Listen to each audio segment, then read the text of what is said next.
దేవుని బిడ్డలారా, ఈ ఉదయకాల సమయంలో ప్రభు అయిన యేసుక్రీస్తుని నామమున మీ అందరికీ మా శుభాకాంక్షలు, వందనాలను తెలియజేసుకుంటున్నా. Dear children of God, I bring greetings in the name of our Lord Jesus Christ. ఈ రోజు కూడా ఒక ఆశీర్వాదమైన దేవుని వాగ్దానాన్ని వేద గ్రంథంలో నుంచి మనం చదువుకుందామండి. Today morning, let's read a blessed promise from the Word of God. ద్వితీయోపదేశ కాండం 33వ అధ్యాయం 27వ వాక్యాన్ని మనం చదువుకుందాం. Let's read from Deuteronomy chapter 33, verse 27. శాశ్వతుడైన దేవుడు నీకు నివాస స్థలము, నిత్యముగా నుండు బాహువులు నీ క్రింద నుండును. ఆయన నీ ఎదుట నుండి శత్రువును వెళ్ళగొట్టి నశింపజేయును. Reading from Deuteronomy chapter 33, verse 27. The eternal God is your refuge, and underneath are the everlasting arms. He will thrust out the enemy from before you and will say destroy. శాశ్వతుడైన దేవుడు మనకు నివాస స్థలం అంట. An eternal God is our refuge. ఎప్పుడు? When శత్రువులు మనల్ని తరిమేటప్పుడు, our enemies are chasing us. శత్రువులు మనల్ని తరిమేటప్పుడు శాశ్వతమైన దేవుడు మనకు నివాస స్థలంగా ఉన్నాడంట. When our enemies chase us, the eternal God will be our refuge. ప్రజలు మనకు విరోధులుగా మారి, When the people turn against us, లోకం మనకు విరోధులుగా మారి, when the world turns against us, మనల్ని తరిమేటప్పుడు, when the world chases us, మనల్ని నొప్పించేటప్పుడు, when the world hurts us, మనల్ని బాధించేటప్పుడు, when they make us suffer, దేవుడు మనకు నివాస స్థలంగా మారతాడంట. God will turn into refuge. దేవుని బిడ్డల దుఃఖాన్ని చూసి, వేదనలు చూసి దేవుడు ఊరికే ఉండడు. God will not stay quiet seeing his children suffer. మనకు ఆదరణగా ఆయన మారి, He will become our comfort. నివాస స్థలముగా మారి, He will become our refuge. దానితో ఊరికే ఉండకుండా And just not that, శత్రువుల్ని తరంతాడంట. he will chase out the enemy. ఆ ప్రియమైన దేవుని బిడ్డలారా, Dear children of God, నిన్ను శత్రువులు తరుముతున్నారా? are your enemies chasing you? అయ్యో, నేను ఎక్కడికి వెళ్ళగలను? Are you crying, where will I go? అయ్యో, ఎక్కడికి నేను వెళ్ళగలను? Where will I go? నా నివాస స్థలం ఎక్కడ? Where will I take refuge? నాకు ఎవరు ఉన్నారు? Whom do I have? నాకు సహాయం చేసే వాళ్ళు ఎవరు లేదే. I don't have anybody to help. ఏడుస్తున్నావా? Are you crying today? దేవుడు నీకు నివాస స్థలంగా ఉన్నాడు. God will be your refuge today. ప్రభు నీకు నివాస స్థలంగా ఉన్నాడు. Jesus will be your shelter today. ప్రభు నీకు నివాస స్థలంగా ఉన్నాడు. God will be your shelter today. అంత మాత్రం కాదు, Not only that, నీకు విరోధంగా వచ్చే శత్రువులను ఆయన తరుముతాడు. and all those enemies who are coming against you, he will chase them. ఆయన నిన్ను చెయ్యి వదలనే వదలడు. He will never leave your hand. ప్రియమైన దేవుని బిడ్డలారా, Dear children of God, కీర్తనలు 91 3వ వాక్యం 4వ వాక్యాన్ని చదివినట్లయితే, if you read Psalm 91 verse 3 and 4, ఎలాగ దేవుడు మనకు ఆదరణకర్తగా ఉన్నాడు, ఆశ్రయంగా ఉన్నాడు మనం చూసినట్లయితే, if you look in as to how God is our refuge and our fortress, ఆ వాక్యాన్ని చదువుదాం. కీర్తనలు 91 3వ వాక్యాన్ని 4వ వాక్యాన్ని మనం చదువుకుందాం. let us read Psalm 91 verse 3 and 4. వేటగాని ఉరిలో నుంచి ఆయన నిన్ను విడిపించును, నాశనకరమైన తెగులు రాకుండా నిన్ను రక్షించును. ఆయన తన రెక్కలతో నిన్ను కప్పును, ఆయన రెక్కల క్రింద నీకు ఆశ్రయము కలుగును. ఆయన సత్యమును కేడమును డాలునై ఉన్నది. Reading from Psalm 91 verse 3 and 4. Surely he shall deliver you from the snare of the fowler and from the perilous pestilence. He shall cover you with his feathers, and under his wings you shall take refuge. His truth shall be your shield and buckler. దేవుని బిడ్డ, వేటగాని ఉరిలో నుంచి దేవుడు నిన్ను విడిపించును. Dear children of God, God will relieve you from the hand of the hunter. తెలుగులో ఒక సామెతని చెప్పుదురండి. There is a proverb in Telugu. నెమలి కండ్లో నీళ్లు గారితే వేటగానికి దుఃఖమా? If a peacock cries and sheds tears, will the hunter feel bad? బాధపడే వాళ్ళ యొక్క దుఃఖము, బాధపడే వాళ్ళ కన్నీరు బాధించే వాళ్ళకి ఏం తెలుసునండి? People who make you suffer will not consider the tears of your sufferings, but he is a God who will protect you from the snare of the fowler. నీకు ఎంతమంది శత్రువులుగా మారి నీకు వల వేసినా, How many ever people turn against you and they trap you, శత్రు యొక్క వలలను నాశనం చేసి నిన్ను విడిపించే దేవుడు ఆయన. God is a God who will release you and protect you from the snare ఎందుకంటే ఆయన నిన్ను ప్రేమిస్తున్నాడు, because he loves you, ఆయన నీకు నివాస స్థలముగా ఉన్నాడు, because he is your refuge, ఆయనే నీకు నివాస స్థలము. he is your dwelling. కీర్తనలు 91:1 వాక్యాన్ని చదివినట్లయితే, If you read Psalm 91 verse 1, మహోన్నతుని చాటున నివసించువాడే సర్వశక్తిని నీడన విశ్రమించువాడని దేవుని వాక్యం చెప్తుంది. the word of God says, he who dwells in the shelter of the Most High will abide under the shadow of the Almighty. ఈ వార్తలను వినుచున్న దేవుని బిడ్డ, మీరు ఉండేది దేవుని యొక్క నివాస స్థలములో ఉంటున్నారు. I am telling you the truth because these are the words of the living God. మహోన్నతిని చాటున నివసించువాడు, He who dwells under the shadow of the Almighty. సర్వశక్తిని నీడన విశ్రమించువాడు. You will be under the shadow of the Almighty. మీరు దేవుని బిడ్డలుగా ఉండేటప్పుడు, When you are the children of God, మీరు దేవుని బిడ్డలుగా ఉండేటప్పుడు, when you are children of God, మహోన్నతిని చాటున మీరు ఉన్నారు. you are under the Almighty. సర్వశక్తిని నీడన మీరు ఉన్నారు. You are under the shadow of the Almighty. ఆయనే నీకు నివాస స్థలము.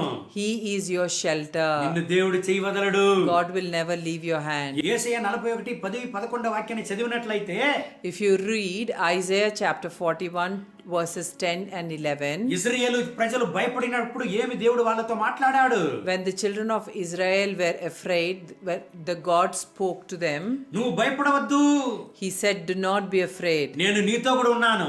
I am with you. నువ్వు దిగ్భ్రయం ఉండకుము, Do not disheartened, నేను నీకు సహాయం చేసేదను. I am a God who helps. నీతి అను నా దక్షిణ హస్తముతో నిన్ను ఆదుకుంటానని దేవుడు వాగ్దానం చేశాడు. I will rescue you with righteous right hand. దానితో దేవుడు నిలపలేదు. God didn't stop there. ఇశ్రాయేలు ప్రజలను బాధించిన వాళ్ళను దేవుడు ఎలాగ చేస్తాడంట? Our God is a God who didn't stop there, but what did he do? Whoever has made the children of Israel suffer. యేషయా 41:11-12 వాక్యం చెప్తుంది, చదువుదాం, గమనించండి. According to Isaiah 41:10-11, నీ మీద కోపపడిన వారందరూ సిగ్గుపడి విస్మయం పొందెదరు.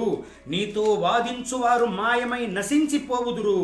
నీతో కలహించు వారిని నువ్వు వెతకదువు గాని వారిని కనుగొనలేకపోవుదువు. నీతో యుద్ధము చేయువారు మాయమైపోవుదురు, అభాగులగుదురు. let's read according to Isaiah chapter 41 verses 11 and 12. Behold, all those who were incensed against you shall be ashamed and disgraced. They shall be as nothing, and those who strive with you shall perish. You shall seek them and not find them. Those who contended with you, those who war against you, shall be as nothing, as a non-existent thing. ప్రియమైన దేవుని బిడ్డలారా, Dear children of God, దేవుని వాక్యం చెప్తుంది చూడండి. the word of God says, దేవుని బిడ్డలను కష్టకాలంలో కాపాడే దేవుడుగా ఉంటున్నాడు. our God is a God who will protect his children in troubled times. శత్రువుల చేతుల నుంచి కాపాడే దేవుడుగా ఉంటున్నాడు. He will protect us from the hand of the enemy. అదే సమయంలో దేవుని బిడ్డలను బాధించే వాళ్ళని ఆయన వదలడండి. At the same time, he is a God who will never leave the people who trouble his children. దేవుని వాక్యం చెప్తుంది చూడండి. The word of God says, నీ మీద కోపపడిన వారు సిగ్గుపడి విస్మయం పొందుదురు. all those who are angry with you will be put to shame. నీతో వాదించు వారు మాయమై నశించిపోవుదురు. Whoever argue with you will disappear. నీతో కలహించు వారిని వెతుకుదువు గాని వారిని కనుకొనలేకపోవుదువు. You might want to find out about the people who fought with you, but you will not find them. నీతో యుద్ధము చేయువారు మాయమై అభావులగుదురు. Those who will strive with you, they will perish. ఈ రోజు నువ్వు తరమబడుతున్నావా? Are you being chased today? శత్రువులతో నలగగొట్టబడుతున్నావా? Are you being thrashed by your enemy? భయపడవద్దు. Do not be afraid. యెహోవా నీకు నివాస స్థలము. Jesus is your refuge. సర్వోన్నతమైన దేవుడు నీకు నివాస స్థలము.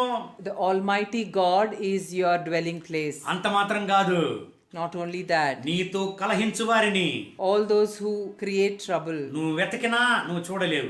even when you want to find them, you will not find them. ఎందుకంటే Why?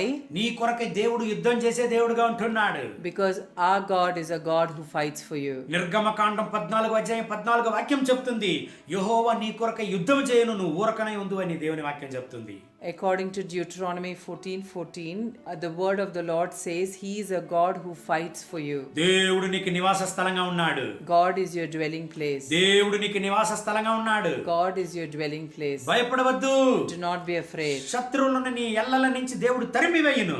God will chase your enemy away from your dwelling. నీ మార్గములో దేవదూతల నుంచి నిన్ను కాపాడును. He will keep angels in charge of your way and protect you. చోలిపోవద్దు దేవుని బిడ్డ. Do not faint. ధైర్యంగా ఉండుము. Be of good courage. విశ్వాసముతో ఉండుము. Be of good faith. ప్రార్థనలో ఉండుము. Be in prayer. దేవుని వాక్యాన్ని చదువుము. Meditate on His word. ఆయన విశ్వాసములో నిలువుము. And stand up in His faith. దేవుడు నీ చెయ్యి వదలనే వదలడు. God will never leave your hand. ఈ వాగ్దానం ప్రకారం ఈ రోజంతా దేవుడు మిమ్మల్ని ఆశీర్వదించి నడుపును గాక. I pray that God will bless you according to His word today. మనం కళ్ళు మూసి ప్రార్థన చేద్దామండి. Let's close our eyes and pray. మహోన్నతమైన ప్రభువా, Dear Heavenly Father, మీ యొక్క భక్తుల యొక్క పాదములు తొట్టిల్లక కాపాడు దేవుడు మీరు. Lord, you are a God who guards your feet of your saints. కీర్తనలు 91:11 చెబుతుంది, మీ బిడ్డల్ని కాపాడడానికి మీ దూతల్ని వాళ్ళ మార్గాల్లో ఉంచున్నారని. According to Psalm 91:11, Lord, you have kept your angels in charge of the ways of your saints. ప్రభువా, ఈ ప్రార్థనలో ఏకీభవించి ప్రార్థించే ప్రతి ఒక్క బిడ్డల కొరకు ప్రార్థన చేస్తున్నా. Lord, I pray for every child who is standing in according to this prayer. వీళ్ళని ధైర్యపరచండి. Lord, we pray that you would strengthen them. వీళ్ళని దృఢపరచండి. Lord, we pray that you would make them bold. వీళ్ళకు నివాస స్థలంగా మీరు ఉన్నారని ఈ రోజే ఇప్పుడే బయలుపరచండి.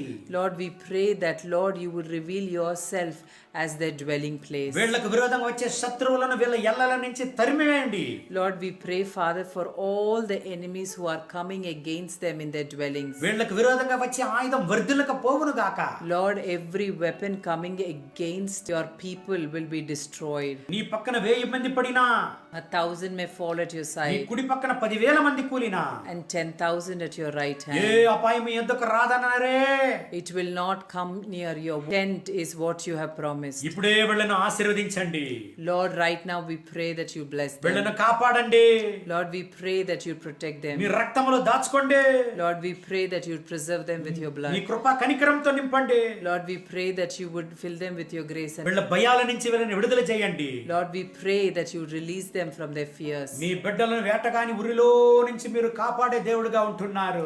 Lord, you are a God who saves your children from the fowler's snare. వీళ్ళ యొక్క శత్రువులకు ముందు వీళ్ళకు బల్లను సిద్ధపరచండి. Lord, we pray that you would arrange a table in front of their enemies. మహిమ ఘనత స్తుతి మీకే.